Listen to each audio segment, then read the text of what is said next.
Hey everybody, welcome to the PermanenteDocs Chat. I'm your host, Alex McDonald. I practice family and sports medicine here in Fontana, California, as part of the Southern California Permanente Medical Group. Thank you all for tuning in today from wherever you may be watching or listening. If you have questions today, please feel to drop them in the chat. Feel free to put them on comments on Facebook as well if you're streaming this live. And we're going to get in here. So I'm really excited to welcome Dr. Sabrina Perrino, who is a pediatrician from San Diego, who has been a key part of a pilot program regarding educating and empowering physicians to have conversations with parents and patients about gun safety. The New England Journal of Medicine has released a study in May of this year showing firearm injury is now the leading cause of death for children and adolescents. I've said it before and I have to say it again. Gun violence is a public health crisis in this nation, and physicians have a critical role to play in preventing gun injury and violence, just like we play in preventing any kind of injury, whether it be seatbelts or bike helmets or you name it. So I'm really excited to have this conversation today. So thank you so much for joining us, Dr. Perrino. I really appreciate you being here. Thanks for having me, Alex. I appreciate it. All right, well, let's jump right in. So tell us who you are and what you do. Yeah, so like you said, I'm a pediatrician in San Diego. I've been with Kaiser for almost 10 years. So yeah, it's been great. And like you said, we'll dive into the pilot program, and it's these projects and things make patient care fun and meaningful. So I can't wait to give you guys some tips on what I've learned from the pilot. Wonderful. Yeah, no, if I can, I would definitely give that a strong plug. One of the things I loved about working at Kaiser Permanente is you can do so many things to impact patient care and physician in our system besides just seeing patients every day. So it's wonderful to get involved in all these fun projects. Well, tell us a little more about this pilot program, about initiating conversations about gun safety and your role in there as well. Yeah, so there were a few of us pediatricians in San Diego that were volunteered, selected to do this, but the idea was really to just get things started, right? I think that for most of us, having uncomfortable conversations, this is one of those topics that can be uncomfortable. And so the pilot program was really trying to get things started to get a sense of how do our pediatricians feel about talking with families on the subject. And then after learning some tools, how do they feel subsequently? And really, I mean, I think that what we came from it is that it doesn't take much to get to a space of feeling like it's not as bad as it seems to talk about this kind of topic with people. I remember when I was a resident, actually, and you're learning to talk to particularly adolescents, asking them about sex, drugs, rock and roll. It just feels kind of awkward and uncomfortable. But the more you do it, the more you just develop that ease with it, and a little bit of ambiguity and not knowing necessarily what the answer is going to be, but knowing that you can have that conversation together. Is this sort of similar to? Is that what you felt came out of this pilot program? Yeah, I think so. And I mean, I think for us, we're not always with families that we know. So even getting comfortable with reading the room, getting a sense of just how to learn about these families right away in that short time period, and also getting them to walk away not feeling like, why did they come in? Because so much heavy conversation happened. I think that there's that art that comes with it that, I hope that after you guys really get comfortable with this, it makes it easier and you don't ever have to hesitate when it's time to talk about this with patients. Great. Maybe for some of us who haven't read the reports or the summaries, tell us a little more about the logistics of the pilot program and how exactly it worked. Yeah. So one of the things that I would say was semi-standardized was getting things documented, right? Like having something listed so that we could say that this was discussed. It's in patient instructions now, so families can access it. There's a great handout that was created in multiple languages that shows, and I'll give you guys a little thing, a one piece of paper that lists some statistics, some info, and then info on the back about, if you want to learn about gun safety, here you go. It doesn't take more steps to start, getting started. Was there sort of a specific or a standardized training that all the physicians went through before they started doing this work? Or was this something Yeah. that was this more in theory? Yeah, no, we did some training in advance because the four of us are in different locations. And then we subsequently like dispersed our info to the rest of the clinics, because for our department, we have like over 70 pediatricians in San Diego. So, Right. and then it became kind of like teasing things out of, is it, certain locations in San Diego maybe have different opinions about firearms in general. And so is that connected to these conversations, or is it something that isn't? And it seems like it's not. So that was one thing that I was surprised and happy to see, is it's not as political of a conversation as I originally thought it was going to be. Interesting. How have physicians and other healthcare team members responded to this training? And then have they implemented it, and are they continuing to implement it in practice? Yeah, I think that like most things, everybody's always a little cautious when there's a new project going around. I think we all get nervous that it's going to impact our time management during the day. But it seemed like for the most part, everyone was pretty receptive, I think appreciative of giving some tips on how to have those conversations. And it sounds like the people that wanted to adopt it were able to do so. And, there's always people that it's harder for them to have those conversations, but I think this is one of those work in progress types of projects that we're still around, and this is still an issue. So at some point, I think everybody will eventually get on board with understanding how important it is. Yeah, no, that makes a lot of sense. I know time management is always a little tricky here. In practicing family medicine myself, with 20 minutes per patient and having 20 things to address, it can be a little bit challenging. So, but I'd imagine this would be something where you'd start the conversation and then you'd continue to follow up over time as well. It wouldn't just sort of be a one and done type of thing. Would that be an accurate assessment? It could be, but it also can be brought into a one and done, because like I said, we don't always see these patients. Sometimes I'll see my colleagues panel patients for their physicals. So I can still get something started. And, maybe it will continue, maybe not, but I know that at least I was able to do something helpful. No, that's great. I know sometimes just planting the seed and even having one of your colleagues follow can be beneficial too. You mentioned this being highly politicized, and I know that a lot of physicians are sort of afraid to ask sometimes. But how do you decide when to have the conversation, and then how do you start the conversation with either the patient or the parent about gun safety? Yeah, I mean, I think that it can be started as early as when they're toddlers, right? Like for us, we see these kids so young that we can lump it in with injury prevention discussion. So if I'm going to talk about summertime pool safety, I can also include, a little blurb about if you have guns, make sure that you put them away so that your toddler is not going to find them. And then as the kids get older, the conversation continues into, sometimes we have a sense of like what our families do for work. I have a lot of family that is in law enforcement, border patrol, and so guns are part of their job. And the conversation is still the same of like most families want their kids safe. So as long as you kind of center the conversation about having your kids understand that, for this job, this is what the family has. If you want to learn about firearm safety, potentially your parent could teach you about it, but at the same time, then you continue that conversation of, okay, if you have a preteen, a teenager, someone who's at higher risk of injury, like it really is just kind of getting a sense of how much is this family invested in looking out for those kids. If you can really hone in on that emotion, I think that's really what erases the politics behind it, because I don't think that the conversation is focused on having firearms or not in the home. It's more about this is how you do things to make sure your kids don't access the weapons that are in your home and potentially get hurt. I think most families appreciate that. Yeah. So it sounds like it's just like all things we do.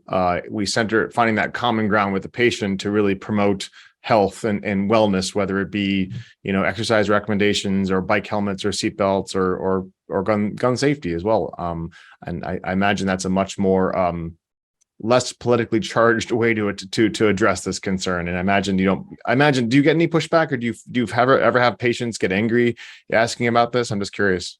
Usually my patients don't. I have a very non-threatening approach in the clinic, so that helps me. I think when I have some families where I have no idea what they're going to do, sometimes I'll go even more roundabout, and I'll have the conversation about, if kids have like cousins or family members that they visit, what to do if they see something that looks like a gun and they're not sure if it's real or not, so that it takes the conversation even further back, and it's not even in the home conversation. It's just if you're out at someone else's house, what would you do? And then I've had kids where they say something that shows that they understand safety, and I've had other kids where I can tell that they haven't learned yet that it's hard to tell sometimes if guns are real or not. And so that will then open up the dialogue of, if a family's surprised with what the kid has said, we can say, well, okay, here's more info. Please start talking to your kid a little bit more about how to be careful. And it helps them be more aware too of what to do. And that's a great tip, to even taking it one step removed as well, for people to feel less sort of threatened or confronted. That's really helpful. But it sounds like most people are very open to this and willing to have the conversation. Is that correct? Yeah, I think like I said, as long as you don't have the conversation about should you have or not have guns in the home, I think that's how even some of our, like ICD codes were listed. It used to be listed as guns in the home, and that already is labeling things in a way of like almost like blaming. Versus now it just says like gun safety counseling. And so I think that language in itself makes it easier to put that into someone's chart, knowing they're not going to see it later and be like, what does this mean? What are you saying about us and our family? Yeah, that's a great point as well too. I always feel bad on my patient charts putting obesity. So I just put the BMI, which is more objective anyway too. So anyway, I digress. So there's a question here in the chat. Do parents ever bring up current events such as school shootings during a visit? And if they do, how do you handle that conversation? Because I imagine that can be very sensitive as well. Yeah, I mean, for us as pediatricians, I have patients who have lost friends, family members to gun violence. So I see it sometimes as they're coming in for mental health support. And it's pretty common to have those things come up. I wouldn't say that like I would necessarily bring it up in conversation, because I don't know where the kids are in terms of their understanding of what's going on in a school setting, because I want kids to enjoy being at school. So I wouldn't bring up like, you're in danger at being at school. I don't think that every kid can handle that kind of conversation. But yeah, I mean, it's part of our day-to-day thing of we're always ready to have those conversations if the families need it. Right. That makes sense. How do you bring this question and this screening with every single family, or how do you choose maybe which family you discuss gun safety versus others who maybe you focus on something else? Because obviously you can't do everything at every visit. So what makes you decide when or when not to have these conversations? Yeah, I mean, I would say sometimes I just go off of my instinct in the room. When we were doing the pilot, I definitely was doing more. But I also think that the reality is that you can't always talk to every family about everything. And so I will tailor it of like, if someone's having conversation about how they're going to have a sleepover, or, a parent has a new job and it is with, somewhere where they're going to be having firearms. Like sometimes there's these little clues that come up. Or I'll see siblings and there's an older sibling with a younger one, or they have, a t-shirt that has a video game on it. There's all these little clues that I will use when I'm in the room to say like, oh, okay, let's try this. Interesting. Yeah. Sometimes what I'll do is I'll sort of mention something and then I'll give them a bunch of information on their after visit summary, hoping that they'll read that and go back to it and review it more later. And it might get them thinking and spark the conversation for next time as well, too. But obviously that's less than ideal. But as you said, you can't do everything all the time, despite how much we want to, right? Yeah. Many of us didn't learn, again, just like you kind of started with before, we didn't learn how to address gun safety with patients in either medical school or residency. So how can people who are watching this or other physicians who are listening later, how can they better equip themselves to empower themselves and to empower their patients and the other healthcare team members to sometimes have these conversations with patients? Mm-hmm. I mean, I think that practicing, right? So that's one of the ways to do it. If there's a physician who's really nervous and uncomfortable talking about this, start talking to your colleagues. Ask them if you can practice doing a little blurb with them, or some of the other, ancillary staff that supports. There's always people around. So I think just practicing will make it where you get to a place that it just is easy and you can talk to anyone about it. But yeah, recognizing that if you feel nervous even talking about it, don't start practicing in the rooms, just start practicing around until it gets comfortable. Yeah, I have to admit, I hate those role play scenarios we always did in medical school or even sometimes during residency and training, but sometimes like saying the words really helps too. So again, like I said, I'm not a huge fan of the role play, but I think it definitely has a role sometimes to do role play. Has a useful benefit. No, we'll stop. Anyway, there's another question here in the chat. Also, is there any evidence about using lock boxes for guns? Or I know some people say separate the gun and the ammunition. Is there any evidence for that? And do you make any of those recommendations in general, or is it more depending on the family on a case by case basis? Yeah, I mean, I think that it is. I mean, safest if there's nothing there, right? Next safest would be things that are completely separate and locked away.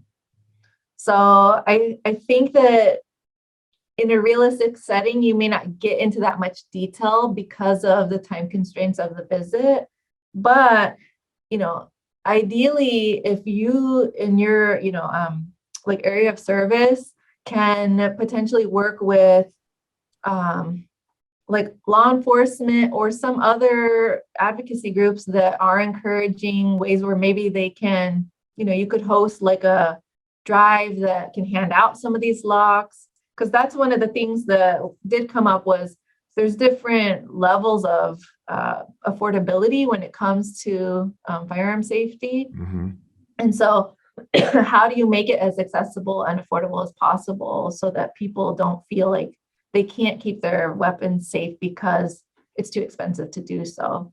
So I'd be curious to see who else is able to get some of that accomplished more locally. Yeah, no, that really makes a lot of sense. What are some red flags that may come up that make you worried about a child in particular, and how do you address that, or are you obligated to then sort of report or refer those patients as well? And does that put you in kind of an uncomfortable, odd situation sometimes? I mean, I feel like nowadays, like every kid is a red flag for something. So I tend to lean on the side of, if I'm worried that one of my patients is screening for risk of suicide or violence towards classmates or family, yeah, I would hate to know that something happened and I had just seen someone or that I could have done something to help them. So I try to screen as much as possible. And like I said, listening to those little cues of if something seems off, go with it. It's always easier to work backwards and say like, okay, actually they were okay versus the other way. Yeah, no, that makes perfect sense. Well, I mean, I for one am really proud of the Kaiser Permanente Injury Prevention Task Force, which KP started in 2018 as part of a $2 million pledge to address and research gun injury and gun violence as well too. So I'm really proud of an organization which takes this forward-looking role in wanting to do what's best for our patients and our community to keep us all safe and healthy too, which I think is really wonderful. So, Dr. Perrino, this is great. We could probably talk all day, but I'm going to have to wrap it up, unfortunately. But thank you so much for these tips, and thank you so much for joining us. Yeah, thanks for having me, and thanks everybody who's watched this. I appreciate it.